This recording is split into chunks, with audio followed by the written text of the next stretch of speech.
Thomas Mercer had seen what cold could do when it decided to stop being weather and start being war. He had buried neighbors. He had carried frozen bodies out of farmhouses where the stove had gone cold in the night and taken everyone inside with it. He had knelt on kitchen floors that were colder than the ground outside and understood in the particular way that men who work close to death understand things that the prairie did not apologize for what it took. He was 44 years old on the morning of January 15th, 1888. And he had lived in Dakota Territory for 11 winters, and he thought he had seen most of what this land could produce in the way of suffering. He had not seen this. The blizzard had come 3 days earlier on a Tuesday afternoon that had started warm enough to fool everyone. It had arrived as a wall, not a storm, not a system, not the kind of thing that built itself over hours and gave a man time to think. A vertical wall of white and gray moving from the northwest at a speed that belonged to something other than weather. It had dropped 40 degrees in 15 minutes. It had turned the open prairie into something that had no name in the English language, something that could only be described by people who had survived it, and not all of them had. The official count would come later. More than 200 dead across the Great Plains. Children found in fields 100 yards from their schoolhouses, frozen mid-stride, their arms still reaching toward a home they could not see.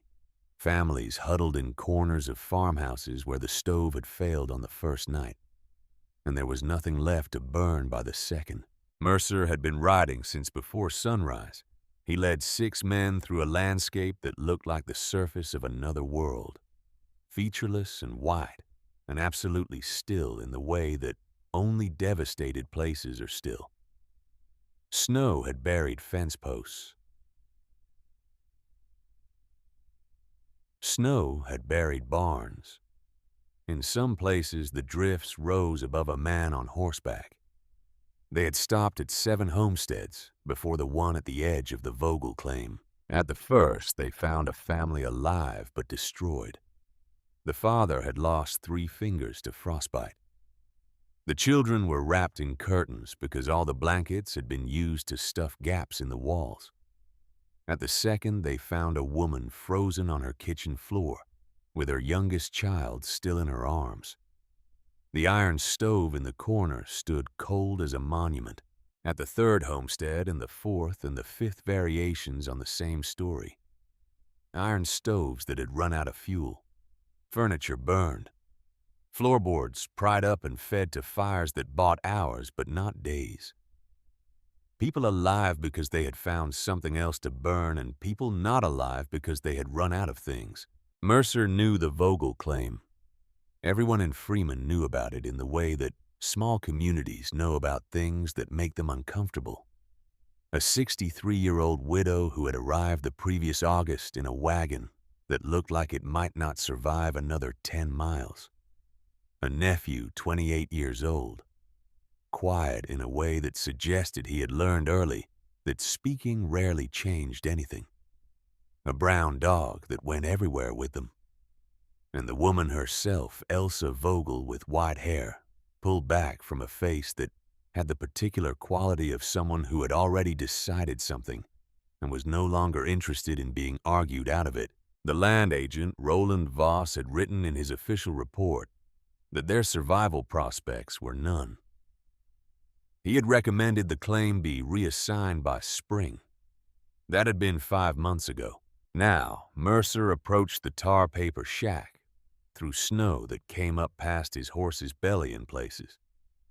The structure was small, 12 feet by 14, with walls stretched over rough lumber, in the manner of a building that had never been intended to last. The drifts had piled up around its base until the earth appeared to be in the process of absorbing it. The chimney was visible above the roofline. There was no smoke. Mercer pulled his horse up and sat looking at that chimney for a long moment. No smoke in 40 below weather meant one of 2 things. The fire had gone out, in which case the people inside were likely dead, or there was no one left to tend it. in which case the people inside were certainly dead. In his experience, the distinction rarely mattered. He dismounted. The snow came past his knees. He waded toward the door with the particular deliberate patience of a man who has stopped hurrying toward bad news, because he has learned that hurrying does not change what he finds. He knocked with his fist. The door shuddered in its frame but did not open. The drift against it was packed solid. He and two others dug with their hands and a short-handled spade until they had cleared enough to pull the door outward. Warm air came out, not a trace of warmth. Not the faint residual heat of a fire that had died an hour ago and left its ghost in the walls. Warm air, genuine and sustained, the kind that comes from a room where the temperature has been actively maintained against everything the outside world could send against it. It rolled out against Mercer's face like something alive, and he stood in the doorway with his mouth slightly open, and his mind working to account for what he was experiencing. Inside, an old woman was kneading bread dough. She turned when she heard the door. She was 63 years old, with white hair, and a face that carried the particular calm of someone who had been expecting company eventually, but had not known precisely when. She looked at Mercer and the men behind him without surprise, without fear, without anything except a kind of settled acknowledgement that they had arrived and that this was fine. Behind her, near the far wall, her nephew sat reading a book by the light from a single small window. A brown dog lay sleeping on the floor beside something in the center of the room that Mercer had never seen the like of in a dwelling. Something large and white and radiating heat, with the steady indifference of a thing that had been doing this for a very long time. The dog's tail moved once when the cold air came in. It did not get up. 9 people were in that room. Mercer recognized them. The Whitmore family. Father Calloway from the church on the edge of Freeman. Martha Lundgren. Old Ingmar Dahl. Bridget Callahan and her mother. All of them alive. All of them warm. 9 people in a 12-by-14 shack, with no smoke coming from its chimney on the 3rd day of the worst blizzard in living memory. Mercer stepped inside. He was a man who prided himself on being difficult to astonish. He was thoroughly astonished. In the center of the room stood the most unusual piece of construction he had ever seen inside any home. A structure that came up nearly to his chest, roughly 6 feet square at its base, built from what appeared to be handmade clay bricks, whitewashed on the outside until it gleamed in the thin gray light. It radiated heat the way a stone wall in summer radiates the warmth it has spent all day absorbing, steadily, evenly, without visible effort. Mercer walked toward it slowly. He reached out and set his palm against its surface. Warm, not hot. Warm in the way that living things are warm. Constant and reliable and entirely indifferent to the catastrophe occurring 30 feet away on the other side of the tar paper wall. He crouched and touched the dirt floor directly beside the base of the structure, pressing his fingers into the packed earth. The ground was warm, too. Heat rising from below, steady and sure, as though the earth had made a decision about which side it was on. One of his men, a tall Swede named Erickson, who had been farming Turner County for 8 years and had never been known to show strong emotion about anything, walked past Mercer and stood in front of the clay structure and took off his hat. He held it against his chest with both hands the way a man holds his hat in a church. How he said. The word came out as something between a question and a statement. How is this possible? Mercer looked at the woman standing at the rough wooden table with flour on her hands. He would spend the rest of his life trying to answer that question. The answer required going back 6 months. It required going back to August of 1887, to the heat and the dust, and a specific kind of grief that travels with a woman who has buried her husband in a field in Nebraska and is still moving because she has made a promise and does not know how to break one. Frederick Vogel died of typhoid fever on the 14th of June, 1887. He was 66 years old. He had been a farmer in the German settlements of southern Russia and a farmer in America, and he had wanted land of his own more than he had wanted most other things in his life. He died in a rented room in a town whose name his wife would eventually forget, 17 days before he could have stood on the land he had filed a claim for in Dakota Territory. The land was 160 acres of prairie in Turner County, open and flat and worth almost nothing except to a man who believed that owning the earth beneath his feet was the foundation of everything else a life could be built on. Elsa sat beside her husband's bed through the last night and listened to his breathing change in the way that breathing changes when it is preparing to stop. She held his hand.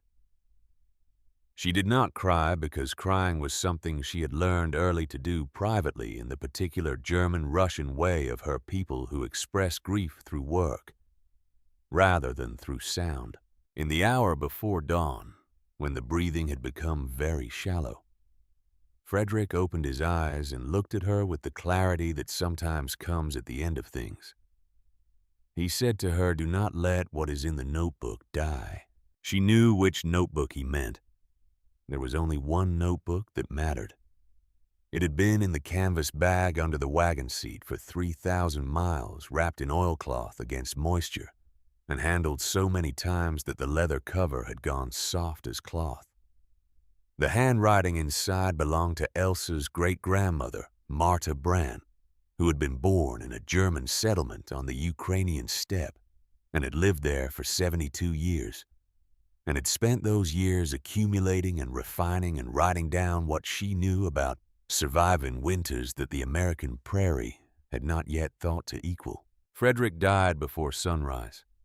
Elsa buried him in the churchyard of the nearest town. She stood at the grave for a long time. She did not cry there either. She had a promise to keep, and a claim to prove up, and a great-grandmother's knowledge to carry to its destination. And grief, in her experience, was something you carried in your pocket like a stone. Present always, displayed when you could afford to display it.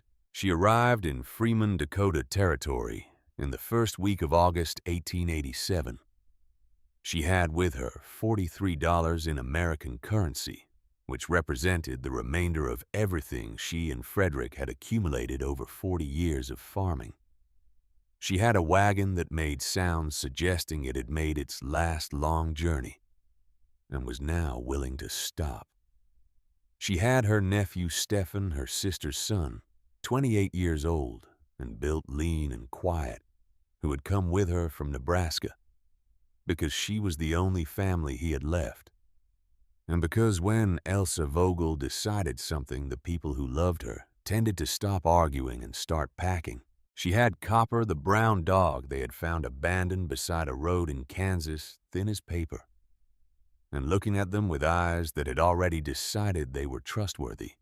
He had ridden on the wagon seat between them for the last 400 miles, and had established himself as a fixed element of their small household, in the way that animals do when they have correctly identified where they belong. And she had the notebook. The claim came with a structure that used the word generously. The previous homesteader had abandoned it after one winter, leaving behind a tar paper shack, 12 feet by 14 feet, with walls thin enough that daylight came through them in several places.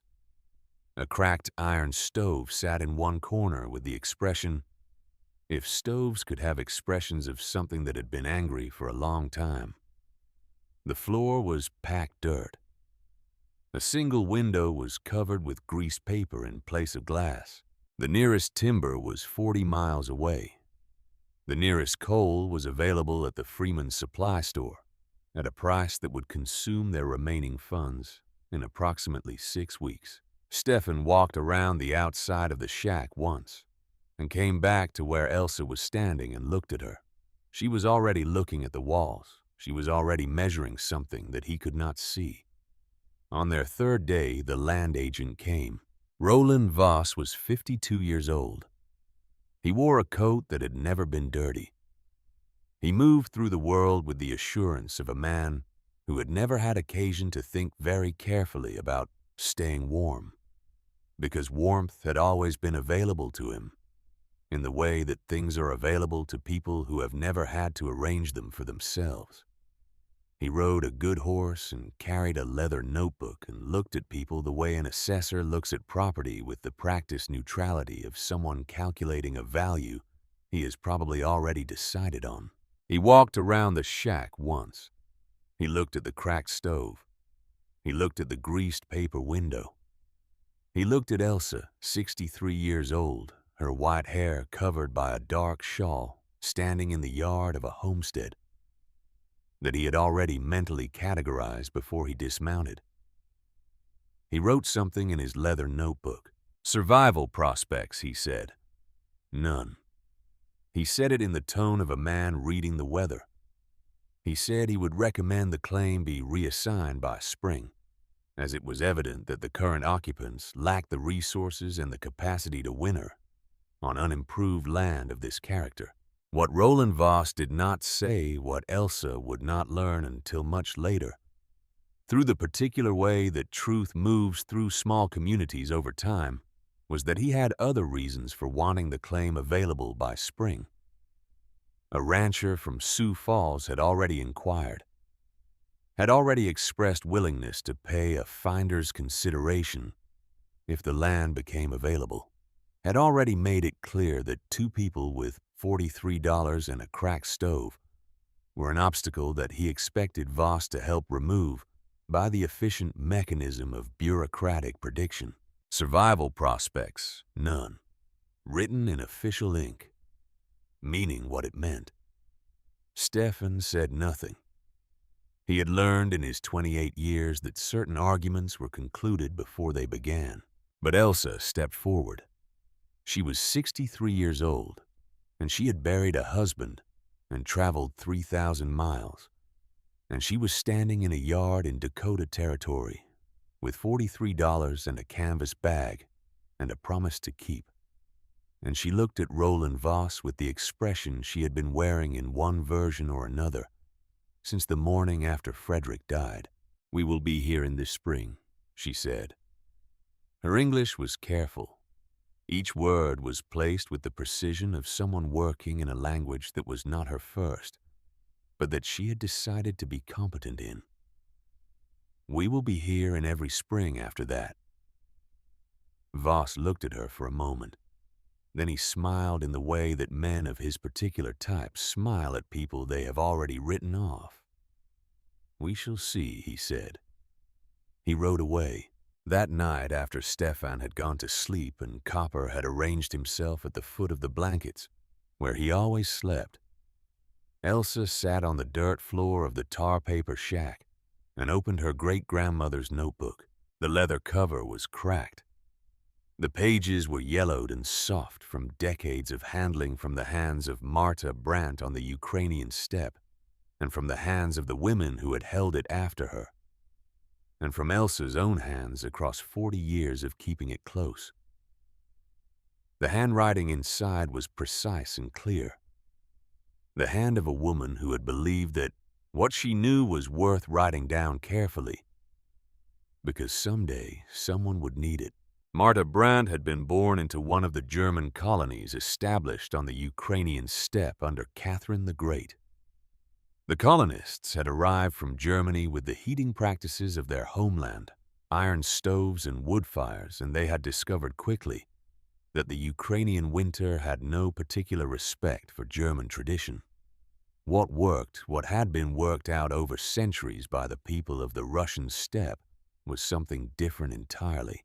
The masonry stove, not elegant by any standard that valued portability or the appearance of modernity, Large, heavy, permanent, built from hundreds of clay bricks with a labyrinthine network of internal channels that moved hot gases from the firebox through the mass of the stove on their way to the chimney. You fired it hot and fast for 20 minutes, burning almost anything combustible.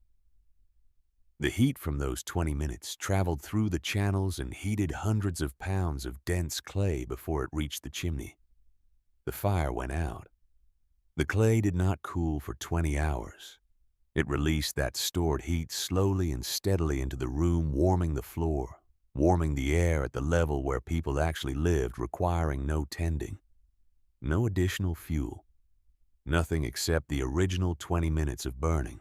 Thermal mass. The principle was simple. Dense material absorbs heat slowly and releases it slowly. Iron absorbs and releases quickly, which is why an iron stove is warm immediately and cold within an hour of the fire dying. Clay absorbs and releases slowly, which is why a masonry stove built correctly is still warm the following morning from a fire lit the previous evening. Elsa had helped her great-grandmother build one of these stoves when she was 11 years old. She remembered the weight of the clay on her hands. She remembered the particular smell of wet earth and cut straw. She remembered Marta Brandt guiding her fingers to test the mixture, not by measuring but by feel-pressing and rolling and bending to check the consistency. The knowledge lived in the hands as much as in the notebook. That was what Marta had understood and what she had tried to pass down. Not just the specifications which were in the notebook in careful German script, with dimensions and proportions and channel configurations, but the feel of it. The understanding that this was not a thing you read about and then built. It was a thing you built and in building came to understand. This is how our people outsmart the cold, Marta had told her palm flat against the warm surface of the finished stove. Not by having more than the cold, by being smarter than it. Elsa had been 11 years old. She had understood it the way you understand things at 11 as something true and interesting that belonged to the world of competent adults. She had not expected to need it for herself. She needed it now. The next morning she walked half a mile to the creek bank and knelt in the mud and tested the earth. Blue-gray clay, dense and plastic, the kind that farmers cursed because it stuck to everything and made their fields drain badly and their boots heavy. Elsa pulled up a handful and pressed it and rolled it and bent it back on itself. She checked the way it held its shape. It was not identical to the clay she had worked with in Ukraine, but it was close enough. Close enough was what she had. She stood up with mud on her hands and looked at the creek and looked at the hills beyond it and thought about her great-grandmother, about a woman who had taken knowledge she had inherited and carried it through a Ukrainian winter, and then another and another 72 winters in total, and had wanted badly enough to keep it alive that she had written it all down in a notebook, that had survived her by decades and traveled 3,000 miles to a creek bank in Dakota Territory. The work began the next morning. Stefan did not understand what his aunt was proposing.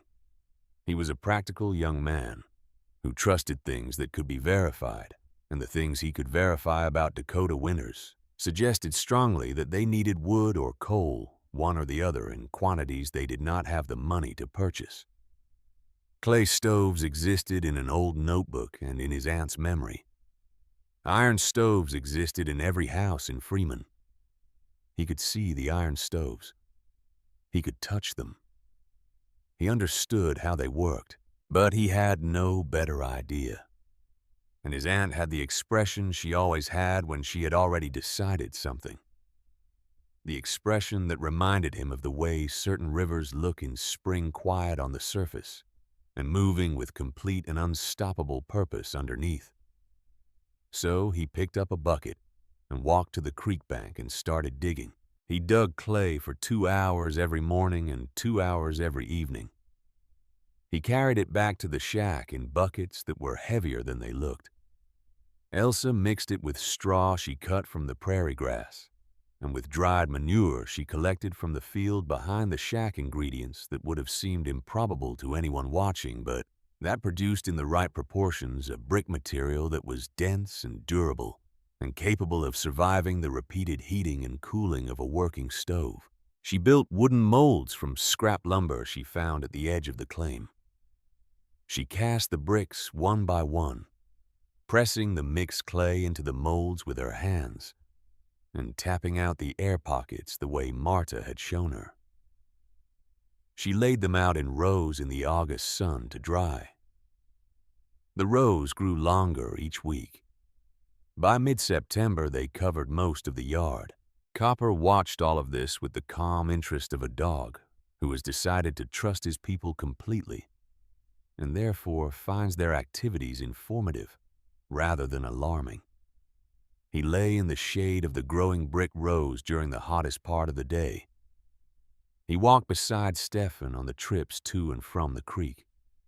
At night, he slept beside whoever seemed to need company more, which varied by night. People noticed. People talked. Martha Lundgren rode by one afternoon and stopped her horse at the edge of the yard and looked at the rows of handmade bricks for a long time, without speaking. Then, she clicked her tongue in the way of someone who has reached a conclusion she finds both sad and inevitable, and rode on and told everyone she spoke to for the next 2 weeks about the widow from Nebraska who had lost her mind in the heat and was building something out of mud. By October, everyone in Freeman had heard about Elsa Vogel and her mud bricks. Father Calloway, the Irish priest who served the small Catholic community in the area, rode out to see for himself. He was 57 years old, weathered and cautious with the eyes of a man who had learned to be suspicious of things he did not recognize. He walked among the rows of drying bricks. He looked at the shack. He looked at Elsa. "What is this?" he asked. "A stove," Elsa said. "For winter." He looked at the bricks. "It does not look like any stove I have seen. It is not from here. It is from my great-grandmother, from the steppe." Father Calloway's eyes narrowed with the particular expression of a man considering whether the thing in front of him falls within the category of things he is prepared to accept. He asked where the knowledge had come from before her great-grandmother. She told him. Generations back. Older than any of them could trace. He rode away that Sunday, and in his sermon, he spoke about the danger of relying on knowledge from pagan lands rather than trusting in God's providence. He did not name Elsa directly. He did not need to. Tobias Hagen came with 2 friends in early October and stood in the yard and looked at the half-built structure, visible through the open door of the shack. He was 25 and certain about everything in the way that young men sometimes are, before experience has had sufficient opportunity to correct them. He looked at the structure. He looked at his friends. He said he would bet $5 the widow did not make it to Christmas. His friends took the bet. Ruth Peaton stopped at the fence in late October. She was 45, a widow herself, with an expression that suggested she had seen enough endings to recognize them approaching from a distance. She looked at Elsa for a long moment. "If that thing fails in January," she said, "you will die. Both of you." Elsa looked up from the brick she was laying. "Then we cannot fail," she said. Something moved in Ruth Peaton's face, some small rearrangement that was not quite acceptance and not quite belief, but was somewhere between the two. She rode away without another word. The most important visitor came in late October. His name was Ingmar Dahl. He was 74 years old and Norwegian, and he had come to Dakota Territory 30 years ago and stayed because there was no place else that had come to feel like where he was supposed to be. He was the oldest man in Turner County and the only one who did not laugh when he arrived at the Vogel claim and saw what was being built in the center of the shack. He stood in front of the half-built structure for a long time.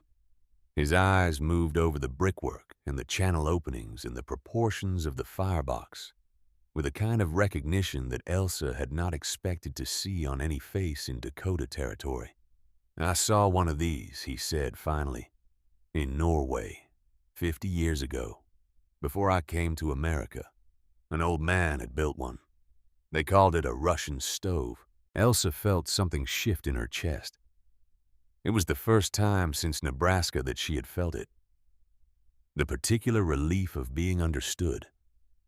"My great-grandmother called it that too," she said. Ingmar Dahl looked at the structure and then looked at Elsa with an expression that was not sympathy and not pity, and not the complicated mixture of those two things that she had been receiving from Freeman for 3 months. It was simpler than that. It was the expression of one person recognizing in another person the presence of genuine knowledge. "If you build it right," he said, "it will work. I have seen it work. But you must build it exactly right. There is no room for error." "There is no room for error anyway," Elsa said. "We have no money. We have no wood. We have no coal. This works or we die." Ingmar Dahl was quiet for a moment. Then he tipped his hat and walked away. The last visitor before the stove was finished arrived 1 week after Ingmar Dahl, and he was the one Elsa had least expected. Heinrich Bauer was 43 years old, a bricklayer by trade, German-Russian like Elsa from a village on the Volga River. He had heard about the strange construction project through Martha Lundgren's determined gossip, and unlike everyone else who had heard about it, he had not laughed. He had gone very quiet, and then he had ridden out to see for himself.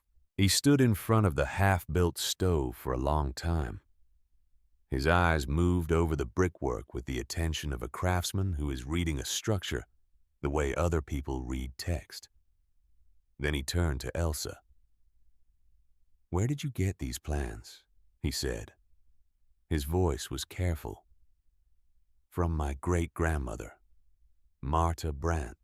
Heinrich Bauer's face changed. Something moved in it that Elsa could not immediately identify, a recognition of some kind deeper than the polite recognition that strangers offer each other. He was quiet for a moment. Then he said that he had known of a Marta Brandt in the old country, that when he was a boy she had been spoken of in the surrounding villages as someone who had built more masonry stoves than anyone in the region, man or woman. That people said her stoves lasted longer and burned more efficiently than any other builder's work. "That was my great-grandmother," Elsa said. Heinrich Bauer looked at the structure again. Then he said that the brickwork was correct exactly as Marta would have built it. He said he could see her methods in the work. But he said the bricks themselves could be harder, denser. He said he knew a firing technique that would make them last 50 years instead of 20. He was not offering help from pity. The distinction was evident in his tone and in the way he held himself while he made the offer. He was offering collaboration from respect the way craftsmen sometimes do when they recognize in another person's work a standard they are not willing to walk away from without acknowledging. Elsa accepted. For 2 weeks, Heinrich Bauer came every day. He taught Stefan how to build a proper firing kiln from the materials available. He showed Elsa adjustments to the clay mixture that incorporated improvements developed in the decades since Marta Brandt had learned her craft. The bricks they fired in that kiln were the hardest Elsa had ever held. She pressed her thumbnail into one and left no mark. They would last, as Heinrich had said, for 50 years. The stove was finished in the first week of November. It stood in the center of the room like something that had decided to be there permanently. white plastered and massive, taller than Elsa's shoulder, radiating a sense of permanence that was entirely at odds with the temporary and inadequate nature of everything else in the tar paper shack around it. Elsa had built the firebox interior from the hardest fired bricks. The channels inside were laid out exactly as the notebook prescribed, each turn calculated to slow the heat on its way to the chimney and force it into the surrounding clay. The total mass of the structure was something she could not have calculated precisely, but that she understood from what Marta had written, and from what her hands had learned at 11 years old, was close to what it needed to be. The first fire was small, a double handful of twisted prairie grass. It burned hot and fast and was finished in under 20 minutes. The room was quiet after. Stefan stood near the wall watching. Copper lay on the floor with his head on his paws, his eyes moving between the two humans with the calm attention of a creature who understands that something important is happening and is content to wait and see what it means. Elsa walked to the stove and placed her open hand against the whitewashed surface. Warm. She crouched and touched the floor directly beside the base of the stove, pressing her fingers into the packed earth and holding them there. The ground was warm, heat rising from below, slow and steady and completely reliable. She stood up. She looked at her nephew. She looked at the notebook sitting on the rough wooden shelf where she kept it, the cracked leather cover and the yellowed pages, and her great-grandmother's careful German handwriting. She looked at the structure she had built from Dakota clay, and from a memory that was 52 years old, and from a promise she had made to a dying man in a rented room in Nebraska. Then she sat down on the floor beside the stove and put her face in her flour-covered hands and cried. Not from fear, not from relief exactly. Something more specific than either of those things.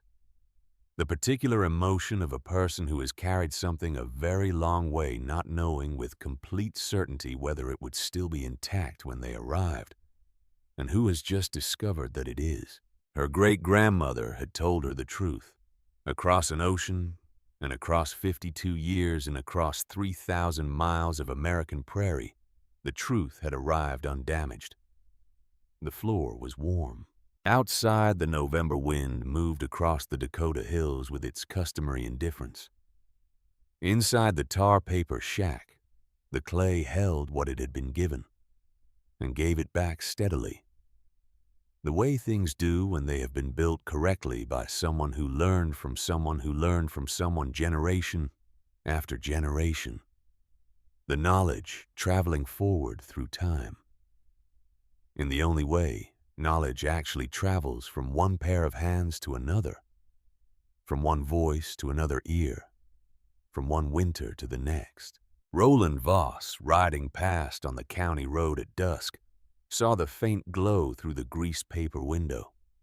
He saw no smoke from the chimney. He slowed his horse. He looked for a long moment. Then he rode on, and whatever he thought, he kept it to himself, and his leather notebook stayed in his coat pocket, and the words he had written in August remained on the page unchanged for now. January 12th, 1888 began as a gift. That was the cruelest part of it looking back. Not the storm itself. Not the cold that came after the kind of cold that stops being a temperature and becomes something closer to an intention. The cruelest part was the morning. The way it arrived, soft and almost warm, carrying with it the particular smell of snow beginning to consider melting, that clean mineral scent that prairie people associated with the retreat of winter rather than its advance. The temperature climbed above freezing for the first time in 3 weeks. A wind came up from the south, gentle and damp, moving across the open country, with the unhurried ease of something that had forgotten what it was supposed to be doing. Children who had been kept indoors for the better part of January were sent outside. Laundry, frozen stiff on lines for days, was brought in soft and almost dry. Men walked between their barns and their houses without their heaviest coats and told themselves and each other that the back of winter was broken. Elsa Vogel stood at the greased paper window of the tar paper shack at 7 in the morning and looked out at a morning that was trying very hard to be kind.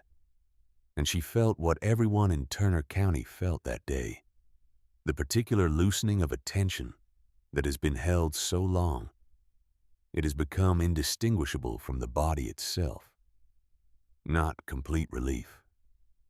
She was too careful for that. But the partial relief of a morning that was not for once organized around the project of killing someone. Stefan went outside after breakfast to repair a section of fence that had loosened during the last storm. He moved across the yard with the easy stride of a young man who had woken to unexpected warmth and was willing to believe in it. Copper ran ahead of him, kicking up small sprays of softening snow running in the wide circles of a dog who has been inside too long and is remembering what it feels like to have space. Elsa stayed inside to tend the stove. She added a small amount of prairie grass to the firebox, enough to bring the clay back to its working temperature after the overnight slow release. She had learned the stove's rhythms over the past 2 months, the way you learn the rhythms of anything you live closely with. Not through instruction, but through daily attention. She knew how the heat distributed itself through the room at different hours of the day. She knew by the temperature of the floor under her feet when she rose in the morning exactly how much fuel had been consumed the night before, and how much would be needed to bring the mass back to its full working temperature. She knew the low, steady sound it made when burning correctly, a sound that was less a crackle than a breath, rhythmic and quiet and entirely confident in its own continuity. She could hear Stefan outside talking to Copper in the low, easy way he talked to the dog. Half sentence and half nonsense, the voice a man uses when he is happy in his work and does not need an audience. She could hear Copper's bark in response, short and declarative, as if the dog were confirming points he found particularly valid. She looked up from the firebox. She went to the window. It was to the west, which was where serious things came from in Dakota Territory.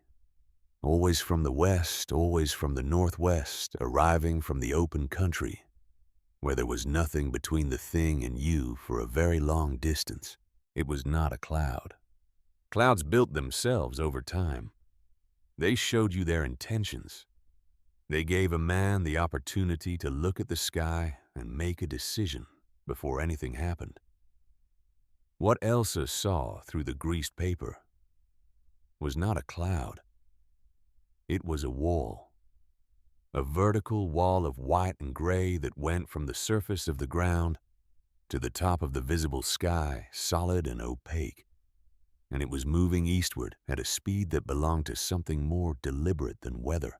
She watched it for perhaps 4 seconds. Then she was through the door. Stefan.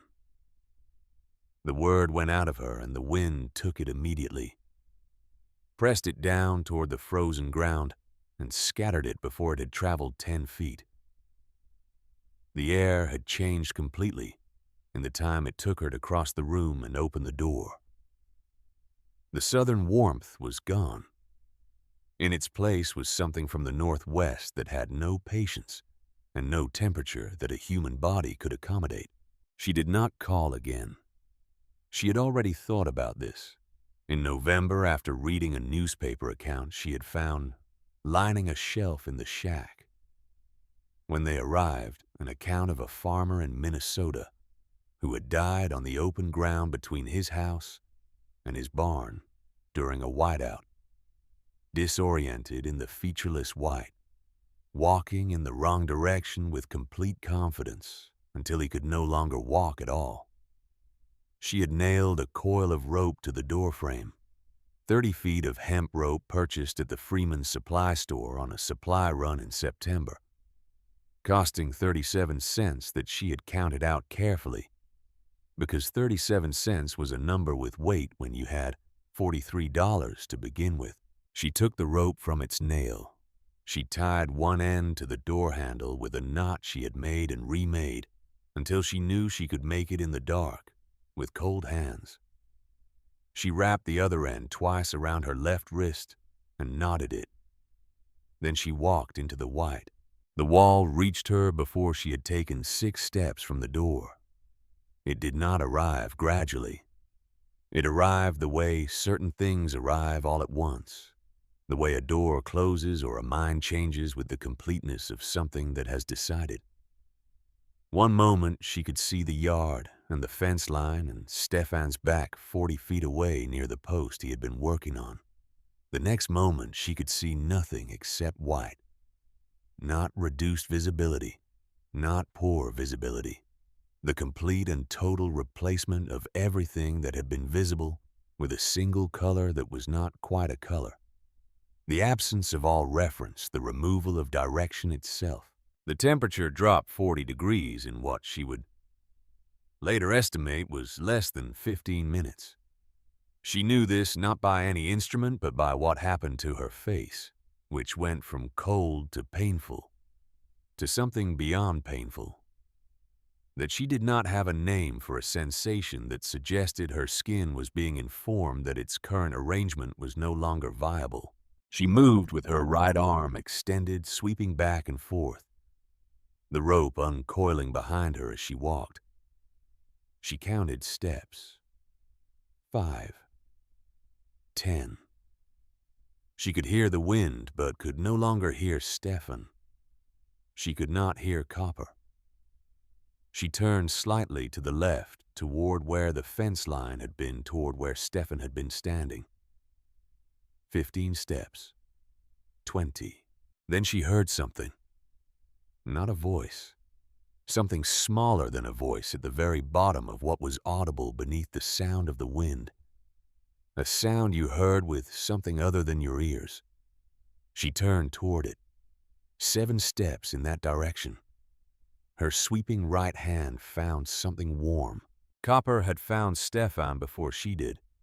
The dog was pressed against his side, his body heat a small, desperate fact, against the cold barking into the wind, in the steady, insistent way of an animal who has decided that his job is to be locatable, and is doing that job with complete commitment.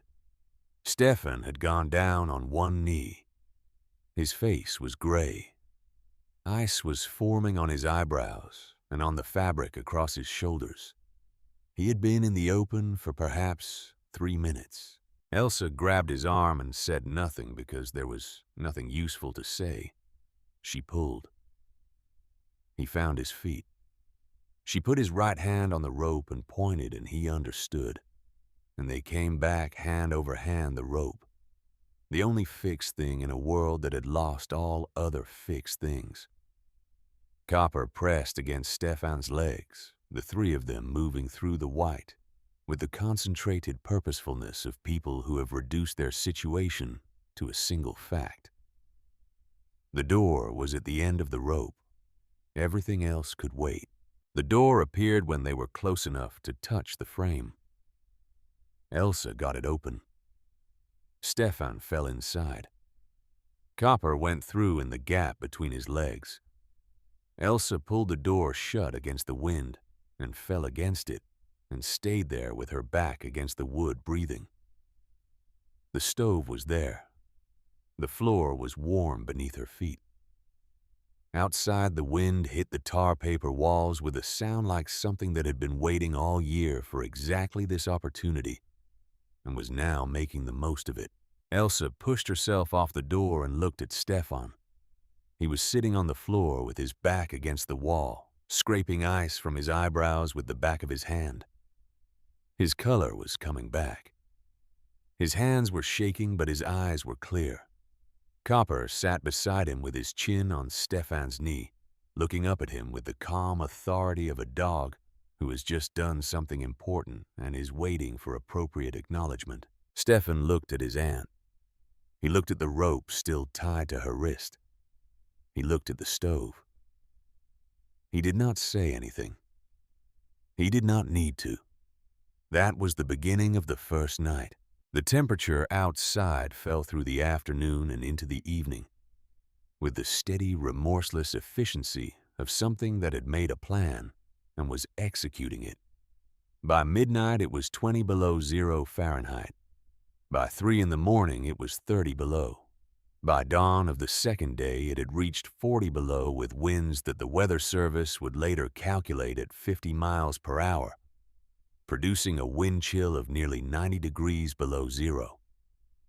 Cold enough to freeze exposed skin in under 3 minutes. Cold enough that a man who went outside to check on his livestock and paused for 60 seconds to look at the sky would not come back inside with all his fingers. Across Turner County, iron stoves were going cold. The logic of the iron stove was simple and, in ordinary winters, sufficient. You burned wood or coal, the stove got hot, the room got warm. You added fuel to maintain the heat. The stove went cold when the fuel was gone or when the fire was not tended. And on a normal cold night, this was a manageable problem. You woke and added fuel and went back to sleep. This was not a normal cold night. Families who had prepared carefully, who had put up what they calculated to be more than sufficient fuel for the season, found that their wood piles were buried under drifts that had formed in the first hour of the storm and compacted in the hours that followed into something closer to stone than snow. Families who had coal found it in the same condition. The fuel existed. It was 30 feet from the door. It was as inaccessible as if it had never been purchased. Iron stoves went cold by midnight, by 2 in the morning, by 4. And the decisions that followed, the burning of chairs and then the burning of tables, and then the burning of cabinet doors pried off their hinges, and then the burning of sections of floorboards levered up with whatever tools were available. These were not decisions born of panic. They were the careful, sequential reasoning of people who understood exactly what was happening and were trying to slow it by whatever means remained. In the Vogel shack, the clay stove was doing what it had been built to do. No additional fuel had been added since before the storm began. Elsa had fired it that morning with a double armful of prairie grass, the last firing before the wall arrived. The grass had burned hot and fast and was gone in 20 minutes. The clay had absorbed what it was given. It was releasing it now degree by degree with the complete indifference of a material that has been storing and releasing thermal energy for longer than any of the people in the room had been alive. The floor was warm, not hot. Warm in the steady, reliable way that the earth maintains its own temperature, regardless of what the air above it is doing. The walls held what the clay gave them. The small space of the shack, inadequate in almost every other way, was exactly the right size for a single masonry stove to maintain at a livable temperature through the coldest night Turner County had experienced in a generation. Elsa sat awake through most of the first night. She did not add fuel because no fuel was needed. She listened to the wind and she thought about her great-grandmother, who had sat through Ukrainian winters in a room heated by the same principle.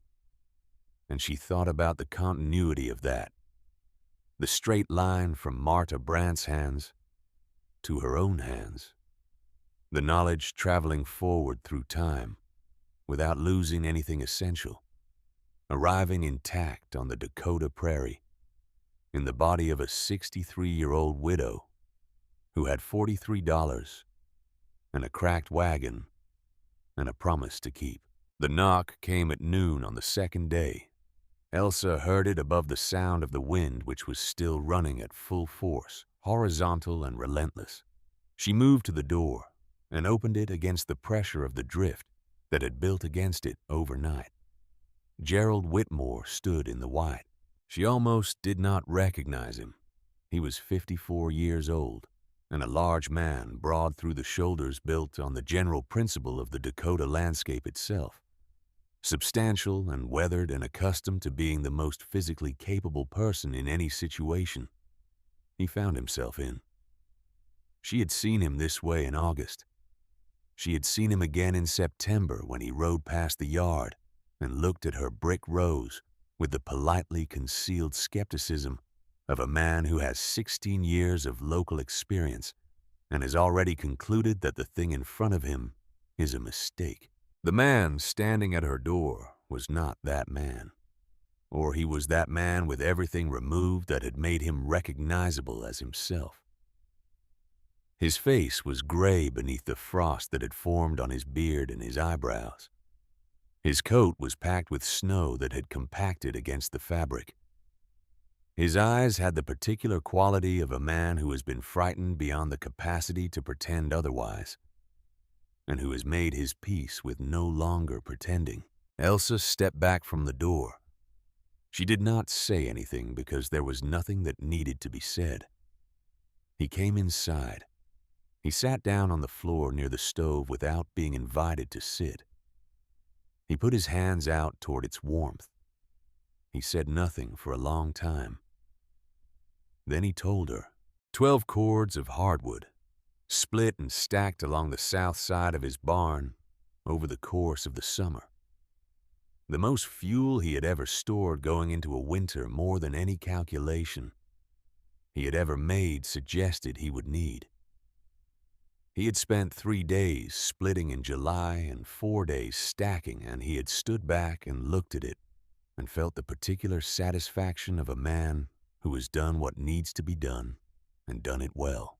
The drift had covered it within 6 hours of the storm beginning. Not partially covered. Buried.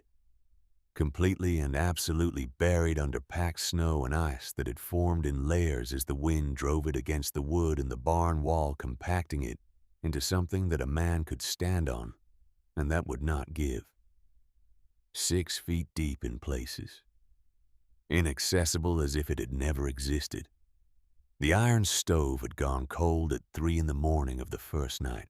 He had burned the kitchen chairs first, then the table, then the wooden crates from the barn that he had dragged inside through the storm, falling twice in the yard, losing the feeling in his left hand before he made it back inside.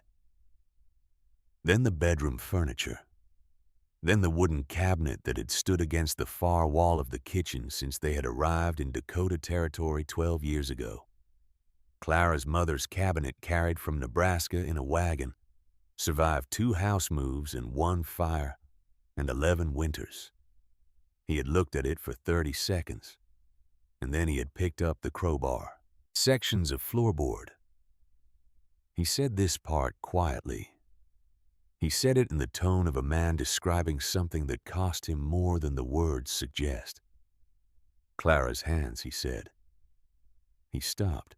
He was not a man who stopped in the middle of sentences. He was not a man who sat on other people's floors. The Gerald Whitmore who had written off an old woman and her mud bricks in the privacy of his own assessment was not this person. The person sitting on Elsa's warm floor at noon on the second day of the worst blizzard in the history of Turner County was a man who had been completely taken apart by something and had not yet been put back together. He was in the only warm room he had been able to reach. He had walked half a mile in 40 below wind to get here. He had walked it without full certainty that he would make it, which was something she could read in his face, and which she thought he had made his peace with somewhere in the middle of the half mile. Elsa sat across from him and listened. She thought about August.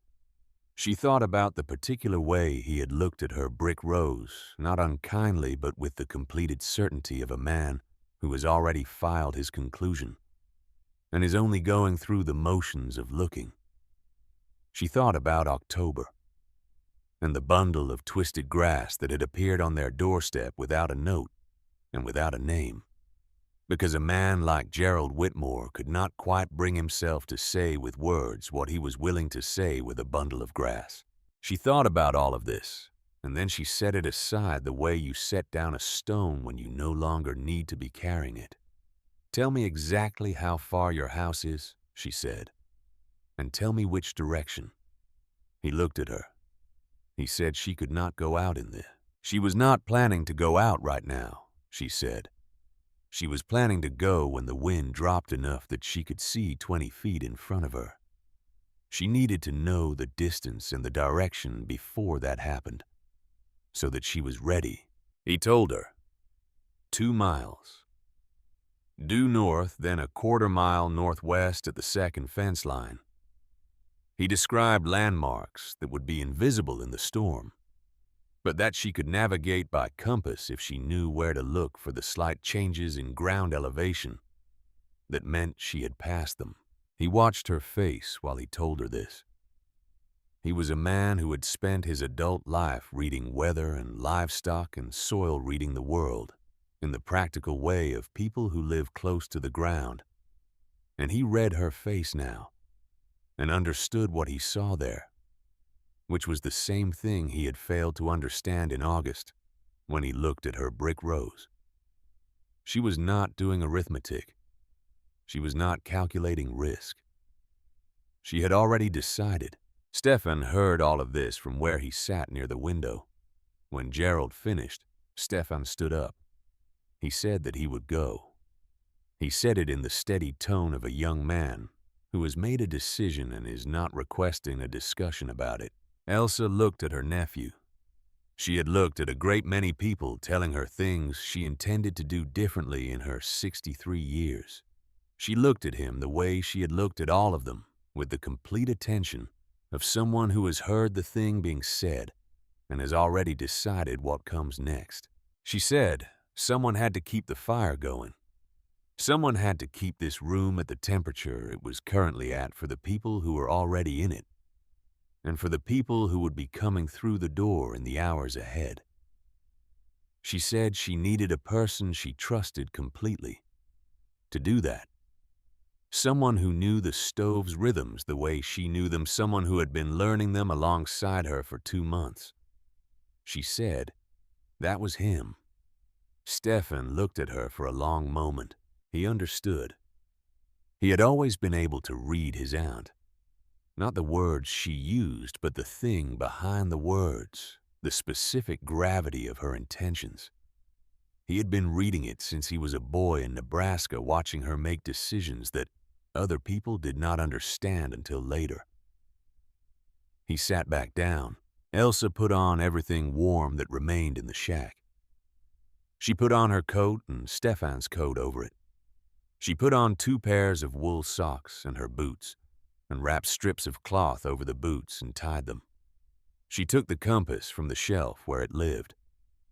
She looked at Copper, who had been watching all of this with the alert stillness of a dog who understands that something important is in preparation and is waiting to find out his role. She told him to stay. He looked at her. She told him again. He went to Stefan's side and sat down and put his chin on Stefan's knee and looked at her with an expression that said he disagreed with this decision, but was going to honor it. She went out into the white. The compass kept her direction. She could not see 20 feet, but she knew the ground under her feet, and she knew the slight rises and depressions that Gerald had described, and she counted her steps, and she moved. The cold was beyond what she had words for. Not the cold of November or December, or the ordinary January cold that she had been managing with her stove. This was something else. This was the cold of a system that had decided to be thorough. She found the first fence line by walking into it. She found the second by the slight slope Gerald had described, a rise of perhaps 8 inches over 20 feet. That was invisible to the eye, but perceptible to feet that were paying attention. She adjusted her direction slightly northwest. She kept walking. She found the house by the quality of the silence it made in the wind. A building blocks whined just enough that the sound changes immediately on the leeward side. A slight reduction in the roar that was perceptible if you were listening for it, which she was. She found the door. She pushed it open. Clara Whitmore was sitting on the kitchen floor. She was 49 years old. and she had been a strong woman for all of those years, Nebraska-born, with the kind of face that suggested she had encountered difficulty early and had made a permanent arrangement with it. She sat against the wall beneath the cold iron stove, with her knees drawn up and her hands wrapped in strips of cloth torn from a curtain. Her son Ezra sat beside her with his head on her shoulder, 17 years old, his face carrying the gray pallor of a person who has been close to something serious for an extended period and is no longer alarmed by it, because alarm requires energy he no longer has. The room was cold enough that Elsa could see her own breath. Sections of the floor near the table had been pried up. The chairs were gone. The cabinet against the far wall had been stripped of every burnable element and stood as a frame bare and useful and comprehensively dismantled. Clara looked up when Elsa came through the door. She did not speak immediately. She looked at Elsa with the expression of a person who has reached the bottom of what was available to them and is waiting without panic and without much expectation to see what comes next. Elsa crossed the room and knelt beside her and took her cloth-wrapped hands carefully in both of her own. "Your husband is with my nephew," she said. "Come." Ezra Whitmore lifted his head from his mother's shoulder. He was 17 years old, and he had his father's broad shoulders and his mother's eyes, and he had not spoken since Elsa came through the door. He looked at her now. His voice was rough from cold and from not being used. "You built that stove," he said, "the one everyone laughed at." "Yes." "How did you know it would work?" Elsa looked at him. She thought about the ways she could answer this. She thought about the honest answer, which was also the only answer she was willing to give. "I did not know," she said. "I trusted. My great-grandmother told me it would work.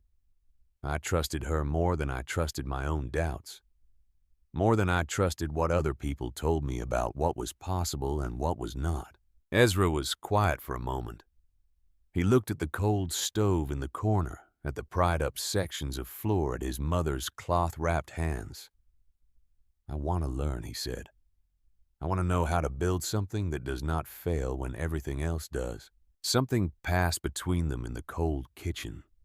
Something that neither of them could have named, precisely some transmission from one person to another that had nothing to do with the words being spoken. It would take years to become what it eventually became. But it started there on that floor in that cold. When a boy who had almost died asked a woman who had walked 2 miles through a blizzard to teach him how to survive. They made the walk back in just under an hour. Elsa on one side of Ezra, who was moving on his own but slowly. Clara on Elsa's other side, walking through pure will. Her wrapped feet moving because she had decided they would move and had nothing left to offer the cold except that decision. The wind picked up again halfway through. The world went white again. But Elsa had memorized the route, every fence line and every rise and every depression, and she did not get lost. When Clara Whitmore stepped through the door of the tar paper shack and felt the warm air come against her face, she stopped walking. She stood in the doorway with her eyes closed for a moment. That was longer than a moment.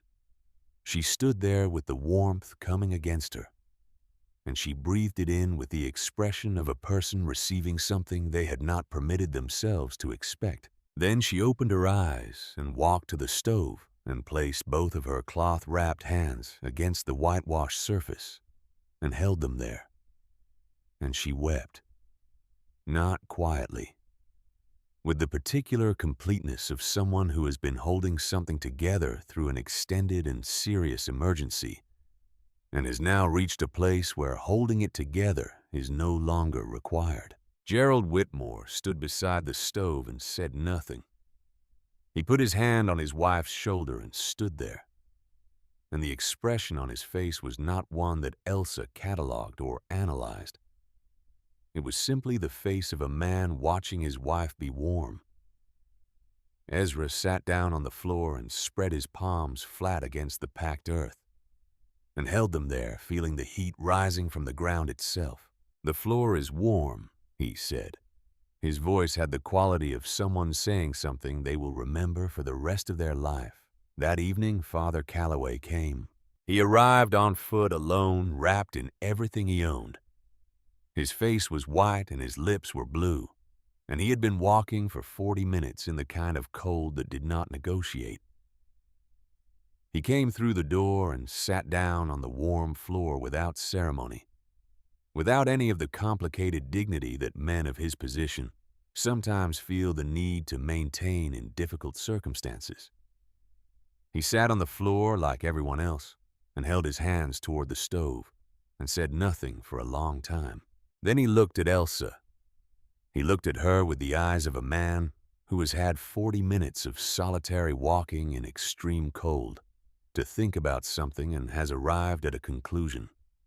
"I said something in October," he said quietly, "in my sermon, about where your knowledge came from, about knowledge from lands where the gospel had not yet reached."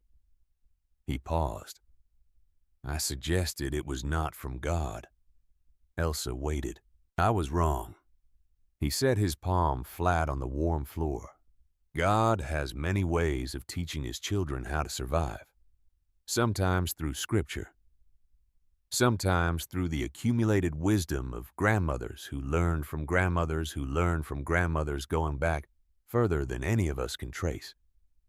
I was too proud to recognize which kind of teaching I was looking at." He looked up at her. "Will you forgive me?" he said. Elsa was 63 years old. She had buried a husband and traveled 3,000 miles and been mocked by most of the people in this county, and had walked 2 miles in 40 below wind, and was sitting on the warm floor of a tar paper shack with 9 people around her who were alive because of something she had built with her hands from what her great-grandmother had given her. She understood something about forgiveness that most people arrive at much later in life if they arrive at it at all. "There is nothing to forgive," she said. "You did not know. Now you know." He nodded slowly. He kept his hand on the warm floor. Bridget Callahan and her mother arrived before midnight. Their house had lost its roof in the second night, the wind finding the weakness in the structure that had survived 12 years of ordinary Dakota weather, and deciding that tonight was the night to address it. They had walked 3 miles through the dark, following what Bridget later described as the faint suggestion of light that came through the cracks in the tar paper walls from the lantern Stefan kept burning.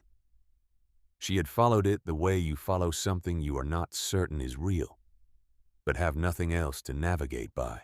Bridget was 22 years old, red-haired and freckled, with the particular quality of a person who had learned early that questions were more useful than assumptions.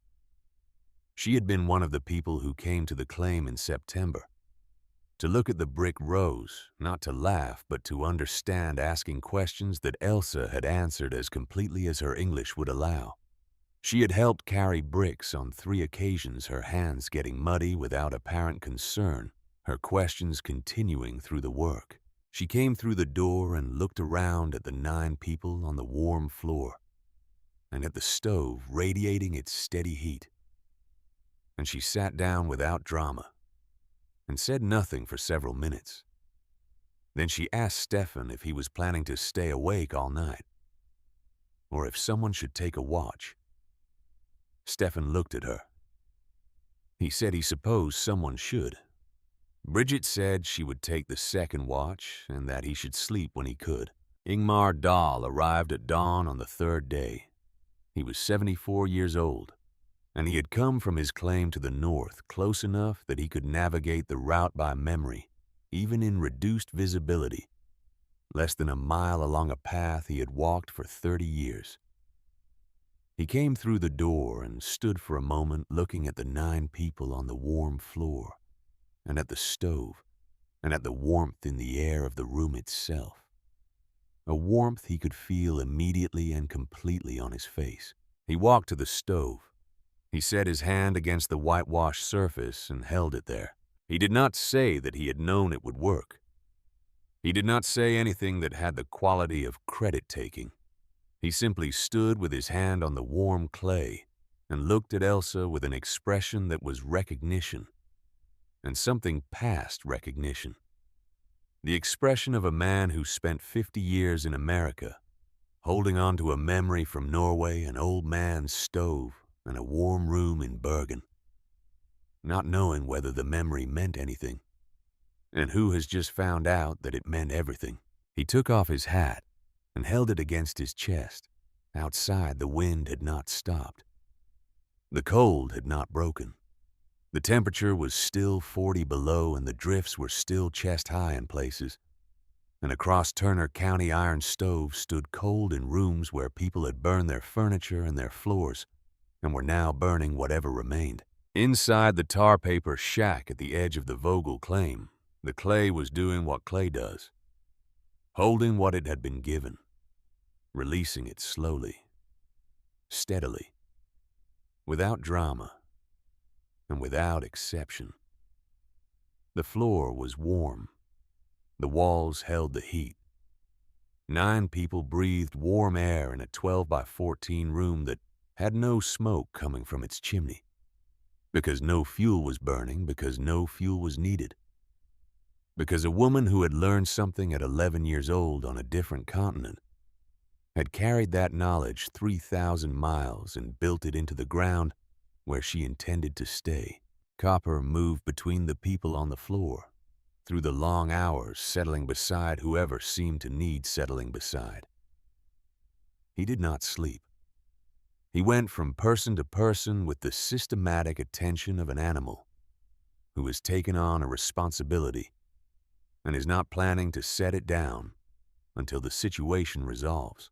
Elsa sat near the stove and watched the clay breathe its warmth into the room, and thought about her great-grandmother's hands on clay that was different from this clay but close enough. She thought about the notebook. She thought about the specific quality of the knowledge it contained, the knowledge that had survived, because someone had believed it was worth writing down carefully, and because the people who came after had believed it was worth carrying. Outside, the blizzard was not finished. Inside, the floor was warm. It had been warm through the first night and through the second, and it would be warm through the third, because that was what it had been built to do, and it had been built correctly by someone who trusted what she had been given, more than she trusted what she had been told. And that trust was the only thing standing between 9 people and what the night outside was doing to Turner County. The stove did not know it was saving anyone. It was just warm. It was just doing what dense material does when heat has been given to it, and it has decided to give it back. That was enough. That was the whole of it. That was everything. On the morning of January the 15th, 1888, Thomas Mercer pressed his palm against the packed earth floor of the Vogel shack and felt the heat coming up through it, and understood that he had found the category his taxonomy of disaster had been missing all morning. Not the frozen, not the barely living, not the ones who had burned everything and were waiting in gutted rooms. Something else entirely. The category of people who had not needed to. He spent 2 hours at the Vogel claim. He asked every question he needed to ask.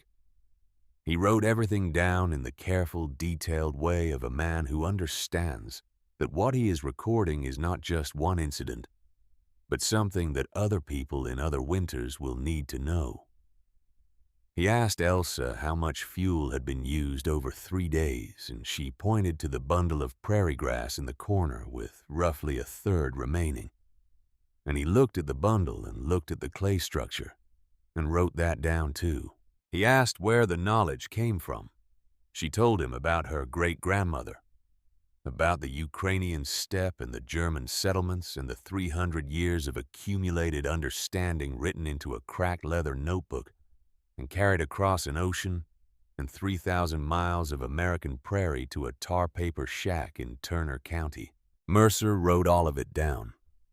Then he rode away to the remaining homesteads on his route, and when he looked back once at the shack with its chimney producing no smoke, he did not look away for a long time. The days after the storm were the days of counting. The official tally for what the newspapers were already calling the schoolchildren's blizzard would reach more than 200 dead across the Great Plains. In Turner County, the losses were significant enough to change the way people talked about winter for the next generation, to shift it from something you endured to something you prepared for with a seriousness that had not been applied before. Families counted what they had lost: fingers, furniture, livestock, in some cases people. The accounting was done quietly and without drama in the manner of communities that have absorbed something large and are still in the early stages of understanding its dimensions. Gerald Whitmore stood in the center of the Vogel shack on the morning after the storm finally imperceptibly began to exhaust itself. He stood in front of the stove with his hands at his sides, and he looked at it for a long time without speaking. Then he turned to Elsa. He said he had called her a fool, not to her face, but in the privacy of his own assessment, in the way that men sometimes believe their private assessments are separate from the things they do and say in public, which they are not. He said he had looked at her brick rose in August and concluded what he had concluded, and that conclusion had been wrong in every particular. He said she had saved his wife. He said she had saved his son. He said she had saved him.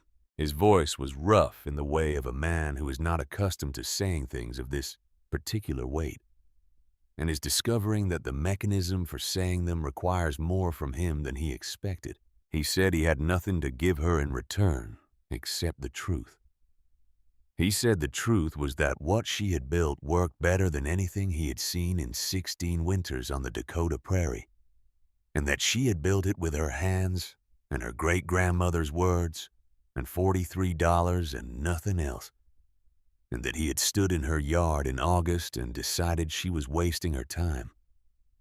He said he would spend the rest of his life telling people what he had seen here.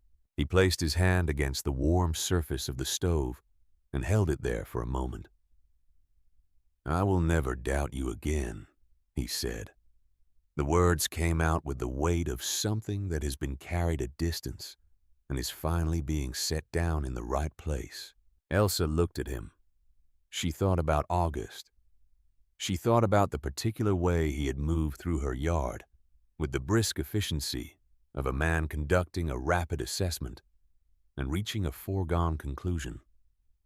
She thought about October and the bundle of grass on the doorstep, that anonymous and carefully unmarked bundle that had said more than he had been willing to say with his own name attached to it. She thought about his daughter, the small stone in the Freeman churchyard with a single name on it, a child of 7 who had died of cold-related illness in the winter of 1881, when the iron stove failed during a 3-day storm. She had seen the stone and had understood in the way that people who pay attention understand things the specific shape of grief that a man like Gerald Whitmore carried, and the way it expressed itself in the thickness of his woodpile and the quality of his preparation every autumn. She understood why he had not believed in the clay stove. She understood what a man like Gerald Whitmore needed to believe in, and what the cost was when those things failed. She said that she was glad they were warm. It was not absolution, and it was not the dismissal of what he had said. It was simply the true thing, which was that she was glad, and that the gladness was larger than everything that had preceded it, and that this seemed like the most important fact available. Gerald nodded. He put his hat on. He went outside to see what remained of his place after 3 days of the worst blizzard in the history of the county. Clara Whitmore, sitting near the stove with fresh cloth wrapped around her hands, watched her husband go. Then she looked at Elsa with the expression of a woman who has been a strong person for a long time and who has just discovered the specific location of one of her limits and is making a permanent note of it for future reference. She said that she would like to learn how to build one. Elsa said she would teach her. Martha Lundgren came at the end of February. The snow was still deep, but the roads had been broken enough to travel. And Martha Lundgren arrived at the Vogel claim on a gray afternoon with the expression of a woman who has rehearsed something and is now uncertain whether the rehearsal was adequate preparation for the actual performance of it. She stood at the door and Elsa opened it and they looked at each other across the threshold. Martha Lundgren was 51 years old, and she had lived in Turner County for 14 years. And she had a gift for the rapid social assessment and the efficiently distributed observation. And she had been exercising that gift at the expense of Elsa Vogel since August, with a consistency that had made her in Elsa's private accounting the most reliable source of public skepticism about the clay stove project in all of Freeman. She stood at the door and she said that she had said things about Elsa, about Stefan, about what they were building. Elsa waited. Martha Lundgren's voice changed in the middle of the next sentence, cracked at a word she was apparently not finished deciding whether to say, and then continued. She said her sister-in-law had died in the blizzard, in a farmhouse with an iron stove that had gone cold on the second night. She had died 40 feet from a woodpile she could not reach. She said she was sorry. She said it in the direct way of someone who has decided that the thing needs to be said plainly and without decoration, and that any other approach would be a failure of respect. She said she wanted to learn. She said she did not want anyone she loved to die that way again. She said she had the clay and the straw and the land and the willingness to work, and she was asking Elsa to teach her. Elsa stepped aside from the door. Martha Lundgren came in. She stood in front of the stove and placed her hand against its surface. She stood like that for a while, feeling the steady warmth coming back against her palm. The warmth that had kept 9 people alive through 3 days of the worst cold in the history of the Great Plains. Then she sat down on the floor beside it, in the place where 9 people had been alive and warm, when they should have been dead. And she looked at the structure with the expression of someone who is seeing a thing for the first time, after having looked at it many times before, without seeing it. "You built this in August," she said. "In September," Elsa said. "Finished in November." Martha was quiet for a moment. She said she had told everyone in Freeman it was madness. Elsa said she knew. Martha said she had told her husband the widow had lost her mind and the nephew was too devoted to tell her so, and the dog was the only one with any sense, and even the dog seemed to be going along with it. Elsa looked at Copper, who was lying near the stove with his chin on his paws, following the conversation with the attentive amber eyes of a dog who understands that he is being discussed and is reserving judgment. She said that Copper had always known. Martha looked at the dog. Then she looked back at the stove. Something moved in her face, some internal rearrangement that was the beginning of a different way of seeing the situation she had been living in since August. She came back the following week with her husband. She came back the week after that with 2 neighboring families. She came back in April with 4 women from the church who had heard something from someone who had heard something from Gerald Whitmore and wanted to understand. By May, Martha Lundgren had become the most vocal advocate for masonry stoves in Turner County. telling everyone who would listen, bringing skeptics to see Elsa's stove, with their own eyes organizing work parties to help families who wanted to build, but lacked the knowledge or the physical capacity to build alone. The woman who had distributed the gossip about madness was now distributing the knowledge about survival with the same energy and the same efficiency, the same well-developed gift for reaching a large number of people in a short amount of time, applied to a fundamentally different purpose. It was, Elsa thought, a kind of redemption for both of them, not the dramatic kind, the quieter kind which tends to last longer. Heinrich Bauer came in the spring and brought the professional weight of his craft to what had been a folk practice. He standardized the brick dimensions so that families building new stoves could share materials and learn from each other's work.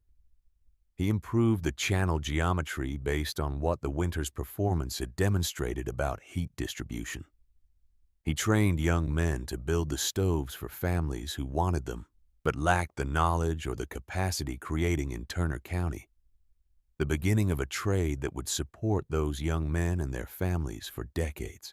Tobias Hagen, who had bet $5 in October that Elsa would not survive until Christmas, became one of Heinrich Bauer's first apprentices. He was a quick learner, and he had good hands for the work, and he never spoke publicly about the bet. He did not need to. The fact of the bet was known to everyone in Freeman, and the fact of his apprenticeship was also known to everyone in Freeman. And the relationship between these two facts was available to anyone who wished to think about it, which most people did. By the following winter, 17 homesteads in Turner County had working masonry stoves. By the winter after that, the number was beyond any careful count. The knowledge moved the way knowledge moves when it has proven itself in conditions that could not have been more conclusive. Not through argument or persuasion, but through the simple, visible fact of warm rooms in cold weather, and the stories that spread from those warm rooms outward into the county in every direction. Ezra Whitmore came to the Vogel claim in March and asked Elsa to teach him. He was 17 years old, and he had the serious, focused quality of a young man who has survived something that reorganized his understanding of what mattered, and is now working from that reorganized understanding with complete commitment. He had asked the question on the floor of his mother's freezing kitchen in January. He had not forgotten it. He was not the kind of person who forgot the things he asked. Elsa taught him. She started with the notebook, explaining what Marta Brandt had written and what it meant and why the proportions and the channel configurations were not arbitrary, but were the product of generations of adjustment toward a specific kind of efficiency. She taught him the clay and the straw, and the mixing, the feel of the material when the proportions were right, the way it held its shape when it was ready, and the way it did not when it was not. She taught him the brickmaking and the laying and the plastering and the firing. He was a good student. He had the hands for it and the patience for it, and he asked questions that showed he was thinking about what he was learning, rather than simply accumulating it. He came to the claim almost every day through the spring. He helped Stefan with the fence repairs. He helped Elsa with the second stove she was building at the back of the shack to improve heat distribution in winter. He helped Copper locate a rabbit that had gotten into the root cellar, which was a project of some duration and considerable mutual satisfaction. Bridget Callahan came most of those days, too. She came with questions about the clay ratios that she had been thinking about since September. Questions that demonstrated a quality of continued attention that Elsa recognized and respected. She brought food, sometimes bread, or preserved vegetables, offerings made without ceremony, and received without ceremony, and adding up over the weeks to a pattern that everyone involved understood, even if no one named it. Stefan noticed Bridget the way young men notice young women. who come to a place every day and work without being asked and ask questions worth answering. He timed his work in the yard to coincide with her arrivals. She timed her arrivals to coincide with when she knew he would be in the yard. Neither of them announced this. Neither of them needed to. Elsa watched all of this and said nothing about it, which was the correct response. Roland Voss came at the end of February. He came alone on his good horse on a gray afternoon when the snow was still deep enough to require careful navigation of the road from Freeman. He tied his horse at the fence and walked across the yard and knocked on the door of the tar paper shack and waited. Elsa opened the door. They looked at each other. Roland Voss was 52 years old, and he wore a coat that had never been dirty, and he moved through the world with the assurance of a man accustomed to being the person who determined outcomes, rather than the person to whom outcomes happened. She had seen that assurance in August, when he wrote his assessment in his leather notebook and rode away. She had seen it in October when she had heard through Martha Lundgren's efficient distribution network that he had filed his official report recommending the claim be reassigned. She had not seen him since. He looked different from August, not older exactly. Something had been rearranged behind his eyes in the way that things get rearranged when a person has been required by circumstances to revise an assessment they were confident in and has not yet finished processing the revision. He came inside and walked directly to the stove. He stood in front of it and looked at it with the careful, appraising attention he brought to all property assessments, moving his eyes over the construction with the systematic thoroughness of a man determining value. He crouched and placed his fingers against the floor. He stayed in that position for a moment longer than a simple measurement would require. Then he stood.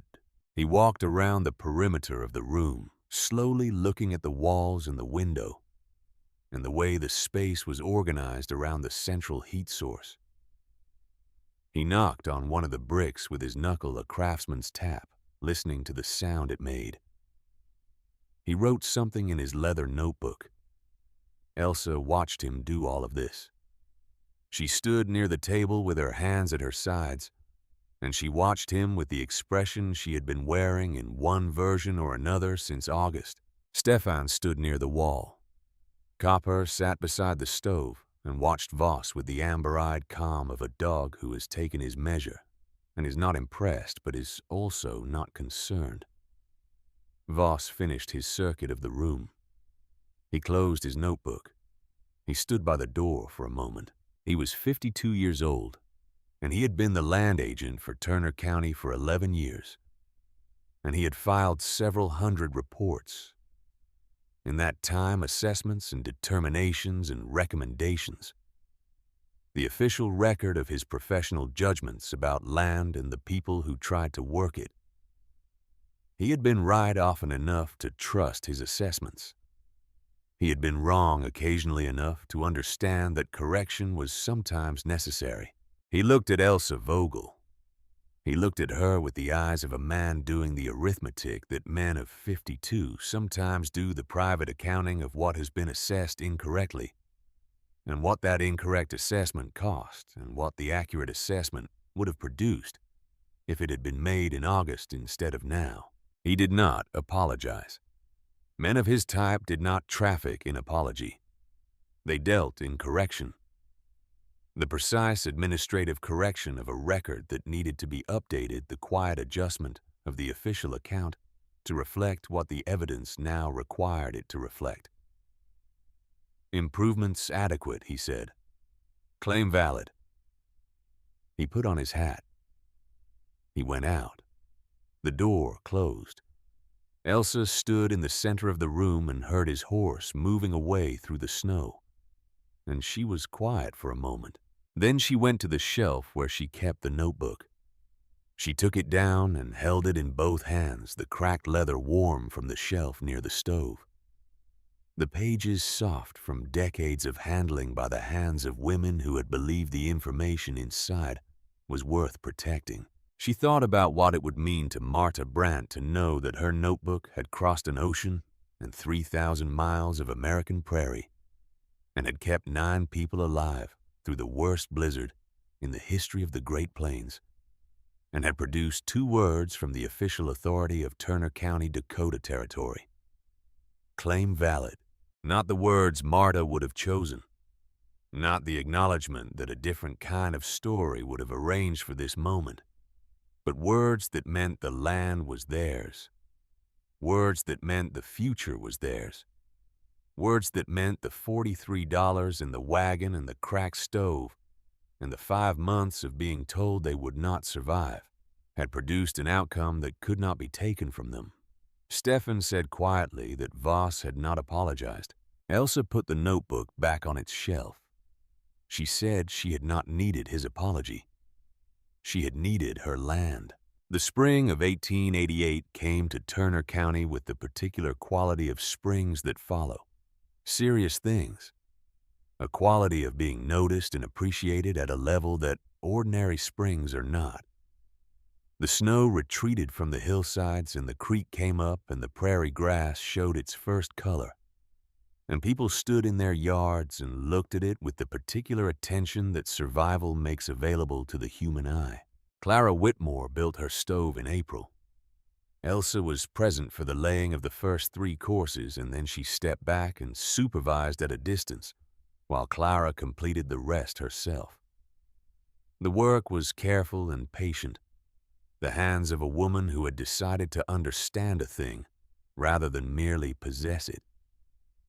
When the stove was finished and the first fire was set and the clay had absorbed its charge and the early evening warmth began to move outward from the structure into the room, Clara looked at Elsa across the space between them. She said nothing. She did not need to. The expression on her face said everything that was available to be said, which was that she understood now all of it, and that the understanding would not leave her. Gerald stood in the doorway and watched his wife with her hands against the warm clay. He stood there for a long time. In the summer of 1888, the movement became something that did not require Elsa's active management to continue. It had its own momentum now built from the winter's evidence, and from the reliability of warm rooms, and from the particular human tendency to tell the people you love about the things that saved your life. Martha Lundgren told everyone she encountered. Heinrich Bauer trained his apprentices.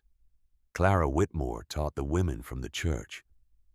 Ingmar Dahl, who had recognized the stove from a memory of Norway 50 years old, sat on his porch in the summer evenings and told anyone who would listen about what he had seen in Bergen before he came to America, lending the authority of his 74 years and his Norwegian winters to a thing that some people still needed to be convinced was not simply the peculiar idea of an eccentric widow.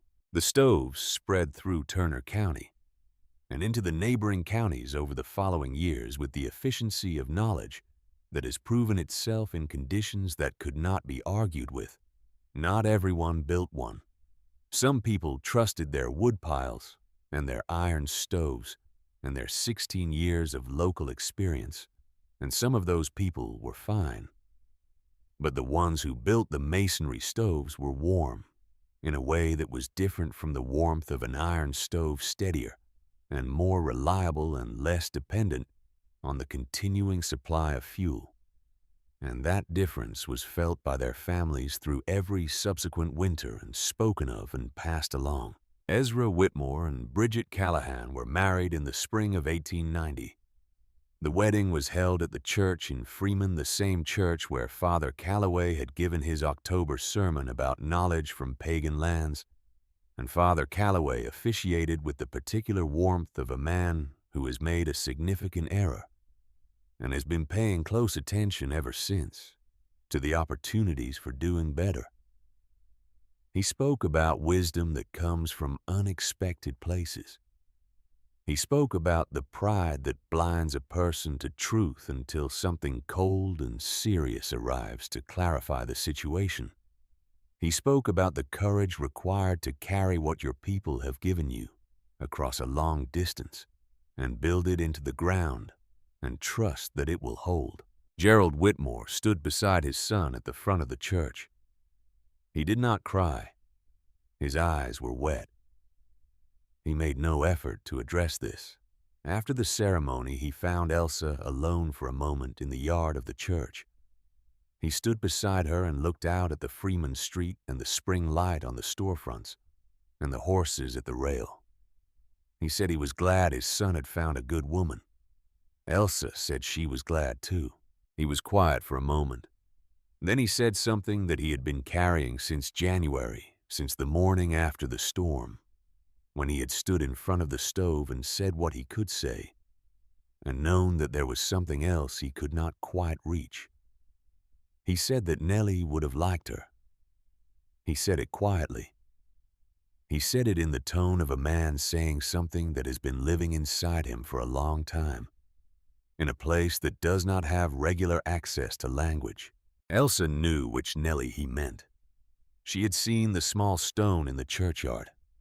She understood the shape of grief that it represented, and what that grief had made of Gerald Whitmore, and how it had expressed itself in the 16 years since in the thickness of his woodpile, and the thoroughness of his winter preparation, and the particular way he had looked at the Vogel claim in August with the eyes of a man who was measuring something beyond what was visible.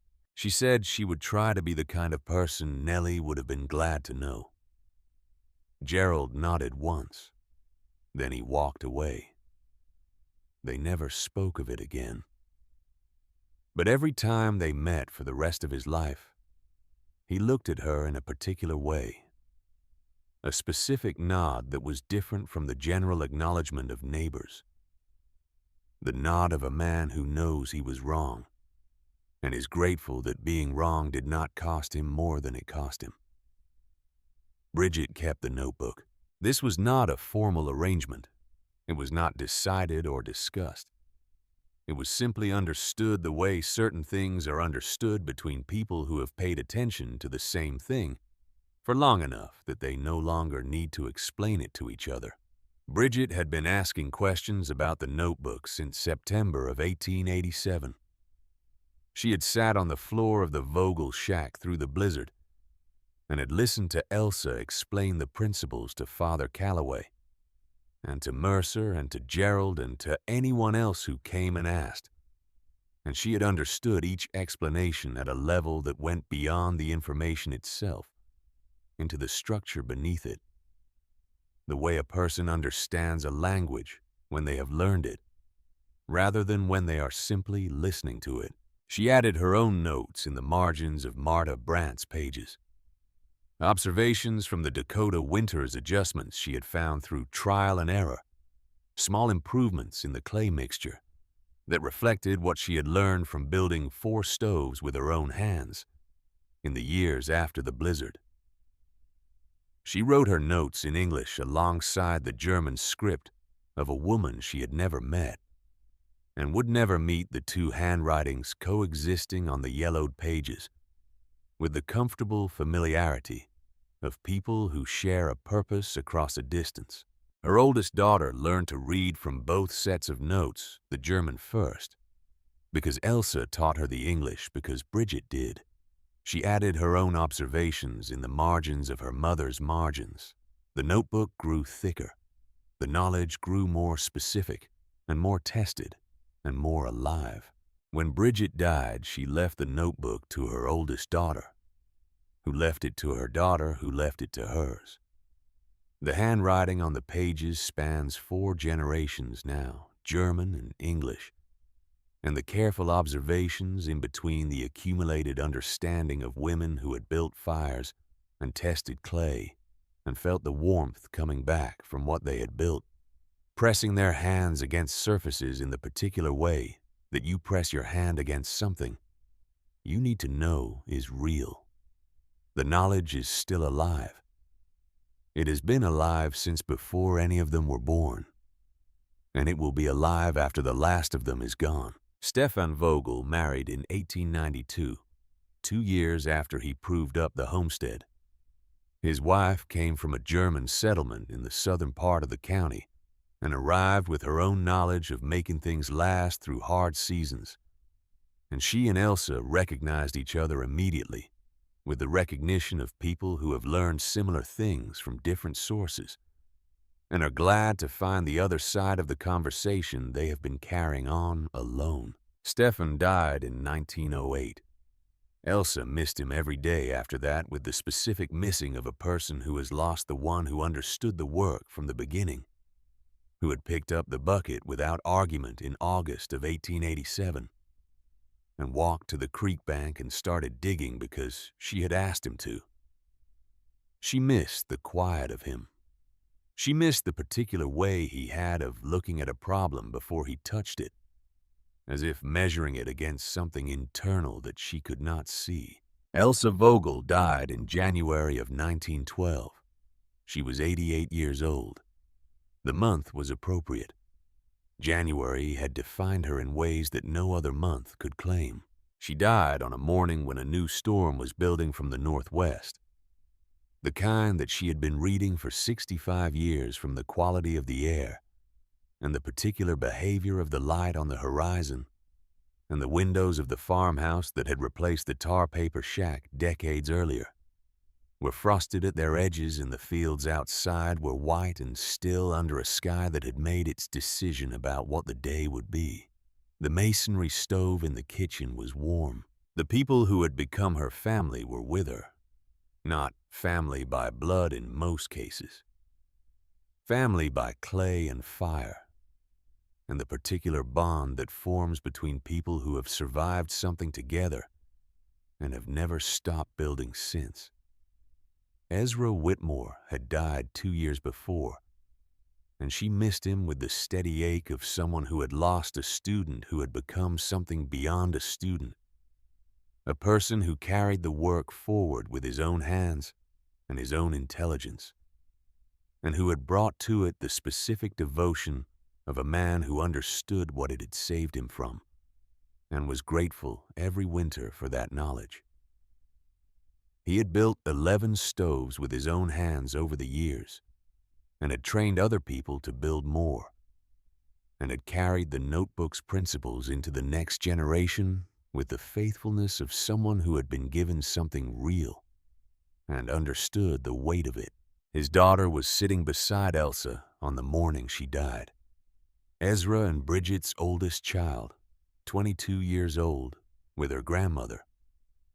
Bridget's red hair, and her great-grandmother Clara's steady eyes, and the notebook in her lap, the cracked leather cover, and the yellowed pages she had been learning to read since she was old enough to hold them carefully. Everyone had taken to calling her Elsa's granddaughter, which was not accurate by blood, and entirely accurate by every other measure that mattered.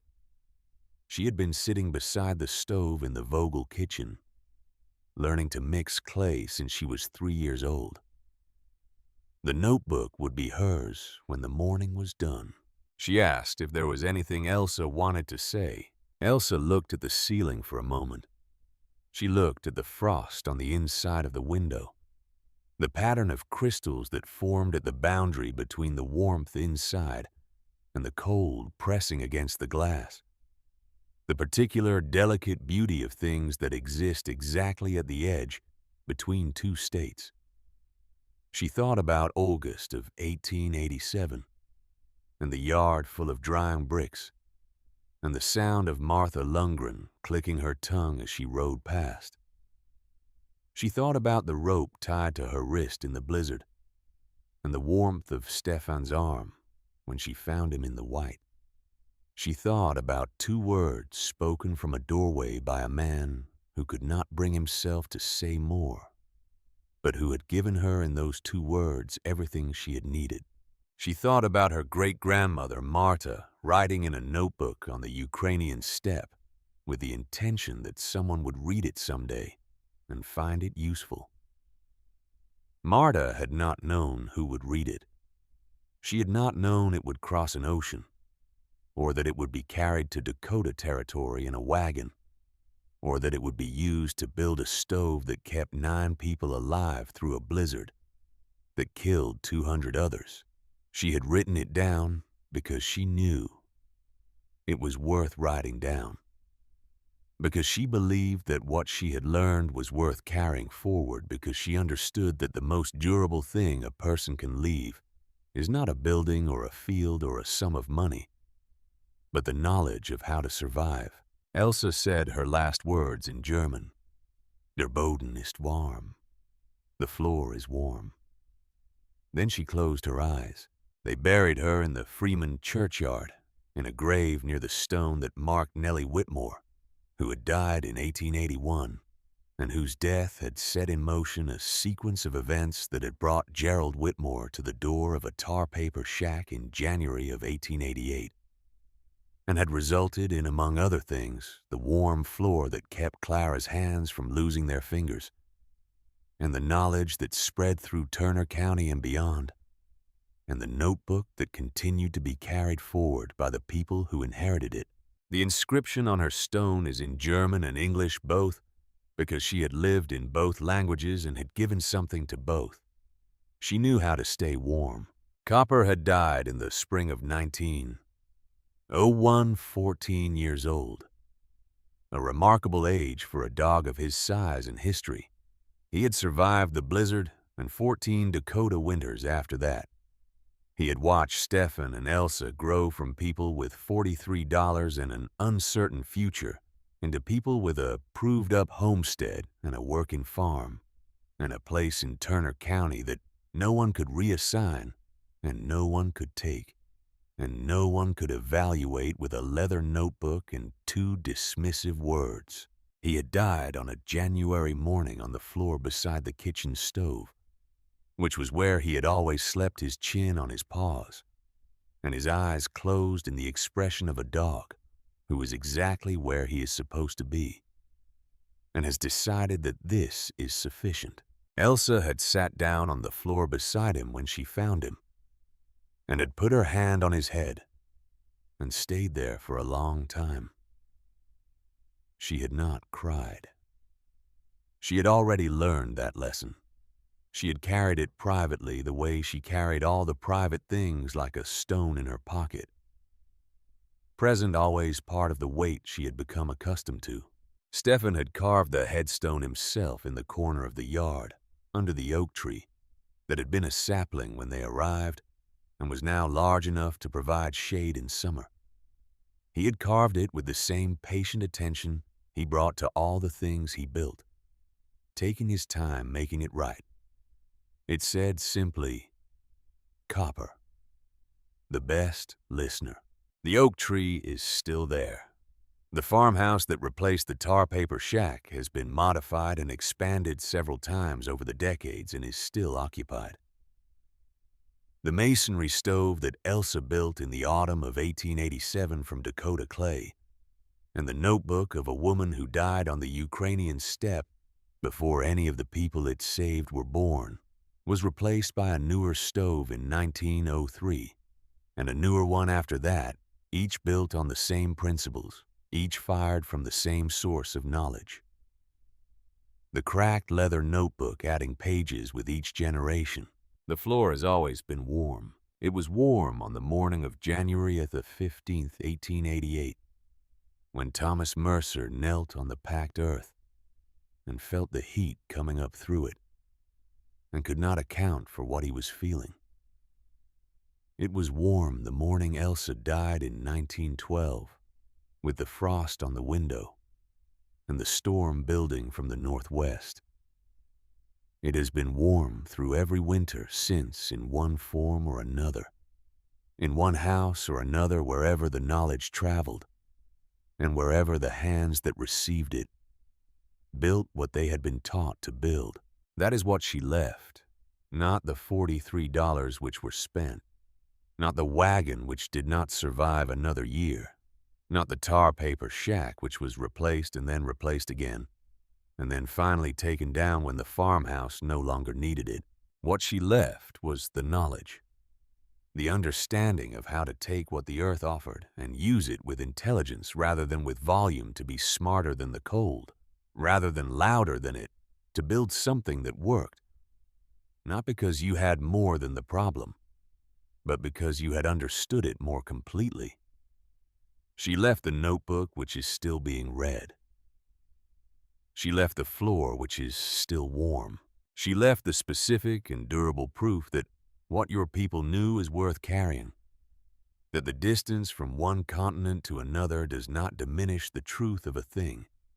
That an old woman with $43 and a cracked leather notebook and the memory of her great-grandmother's hands on wet clay is not by any accurate measure a person without resources. Der Boden ist warm. The floor is warm. It always has been.